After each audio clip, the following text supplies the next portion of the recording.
Good morning ಎಲ್ಲರಿಗೆ ಶುಭಾಶಯಗಳು. ಸ್ವಚ್ಛ ಕಾರ್ಕಳ ಬ್ರಿಗೇಡ್ ಸಾಧಾರಣ ಒಂದು ಲಾಸ್ಟ್ ಇಯರ್ ಜೂನಿಂದ 2019 ಸ್ಟಾರ್ಟ್ ಆಗಿ ಇವತ್ತು 50ನೇ ಸಂಚಿಕೆ. ಸೊ ಇದೊಂದು ಭಾರಿ ಹೆಮ್ಮೆಯ ವಿಷಯ ಕಾರ್ಕಳ ನಗರಕ್ಕೆ, ಹಾಗೆ ಸುತ್ತಮುತ್ತ ಅವರು ಎಲ್ಲ ಗ್ರಾಮಗಳ ಸಿಟಿ ಸ್ವಚ್ಛ ಭಾರತ್, ರಾಮಕೃಷ್ಣ ಮಿಷನ್, ಉಡುಪಿ ಮತ್ತು ಬೇರೆ ಬೇರೆ ಸಂಘಗಳೊಟ್ಟಿಗೆ ಸಹಕಾರ ಮಾಡಿ ಇವತ್ತು 50ನೇ ಸಂಚಿಕೆ ಪಾದಾರ್ಪಣೆ ಮಾಡಿದ್ದಾರೆ.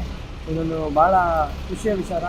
ಮತ್ತು ಇದೊಂದು ಎಲ್ಲರೂ ಜನರು ಸ್ಪೆಷಲ್ ಯಂಗ್ಸ್ಟರ್ ಇದಕ್ಕೆಲ್ಲ ಎಂಥ ಪ್ರೇರಣೆಯಾಗಿ ಸೊ ಇನ್ನು ಮುಂದೆ ಜಾಸ್ತಿ ದೊಡ್ಡ ಮಟ್ಟದಲ್ಲಾಗಿ ಇದೊಂದು ಹೇಳೋದು ತುಂಬ ಜನರು ಬಂದು ಸಹಕಾರ ಮಾಡಿ ಸ್ವಚ್ಛ ಕಾರ್ಕಳ ನಮ್ಮ ನರೇಂದ್ರ ಮೋದಿಯವರ ಏನು ಮಿಷನ್ ಸ್ವಚ್ಛ ಭಾರತ್. ಸೊ ಆ ಥರ ಒಂದು ಕಲ್ಪನೆಯಲ್ಲಿ ಇವರೆಲ್ಲ ಒಟ್ಟಿಗೆ ಸೇರಿ ಇದೊಂದು ತುಂಬ ಸಕ್ಸಸ್ ಆಗಬೇಕು. ಕಾರ್ಕಳದಲ್ಲಿ ಮತ್ತು ಅದಲ್ಲ, ಇಡೀ ರಾಷ್ಟ್ರೀಯ ಮಟ್ಟ, ಸ್ಟೇಟ್ ಮಟ್ಟದಲ್ಲಿ ಸೊ ಸಹಕಾರ ಮಾಡಿ ಎಲ್ಲರೂ ಸಹಕಾರ ಕೊಡಬೇಕಂತ ವಿನಂತಿಸಿದ್ದೇನೆ. ಹಾಗೆಯೇ ಇವತ್ತು 50ನೇ ಸಂಚಿಕೆ ಎಲ್ಲರೂ ಬೇರೆ ಬೇರೆ ತಮ್ಮ ದಾನಿಗಳು ಸಹಕಾರಗಳು ಇದಕ್ಕೆ ಸಹಕಾರ ಮಾಡಿ ತುಂಬ ಸಪೋರ್ಟ್ ಮಾಡಿದ್ದಾರೆ ಕಾರ್ಕಳದವರು.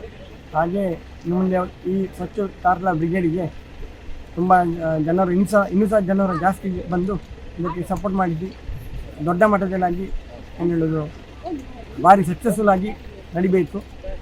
ಅದು ಮಾತ್ರ ಅಲ್ಲ, ಸ್ವಚ್ಛ ಕಾರ್ಕಳ ಬ್ರಿಗೇಡ್ ಮಾತ್ರ ಅಲ್ಲ ಸರ್, ಇದು ಎಲ್ಲರೂ ಯಾರು ಹೇಳಿದ್ರು ಖಾಲಿ ಇವರೊಂದು 70 ಜನ ಇರ್ಬೋದು, ಇವರಿಂದ ಜಸ್ಟೊಂದು ಸ್ಟಾರ್ಟ್ ಆಗಿದ್ದು. ಬಟ್ ಈ ಸ್ವಚ್ಛತೆ ಉಂಟಲ್ಲ, ಎಲ್ಲರ ಮನೆಯಿಂದ ಸ್ಟಾರ್ಟ್ ಆಗಬೇಕು. ಎಲ್ಲರೂ ಮನೆಯಿಂದ ಸ್ವಚ್ಛತೆ ಸ್ಟಾರ್ಟ್ ಮಾಡಿದರೆ, ಅವರ ತಮ್ಮ ಮನೆ ಸುತ್ತಮುತ್ತ ಕ್ಲೀನ್ ಮಾಡಿದರೆ ಆಟೋಮೆಟಿಕ್ಕಾಗಿ ಇಡೀ ಗ್ರಾಮ, ಇಡೀ ಊರು ಸ್ವಚ್ಛತೆ ಆಗ್ತದೆ. So this is very very important.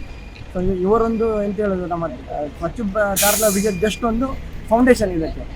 So ಎಲ್ಲರೂ ಯಾರು ಹೇಳಿದ್ರೆ ಎಲ್ಲರೂ ಅವರವರ ಮನೆ ಸ್ವಚ್ಛತೆ ಕಾಪಾಡಿದರೆ ಆಟೋಮೆಟಿಕ್ಕಾಗಿ ನಮ್ಮ ದೇಶ, ನಮ್ಮ ಗ್ರಾಮ, ನಮ್ಮ ಊರು ಸ್ವಚ್ಛ ಆಗಿರುತ್ತದೆ. Thank you.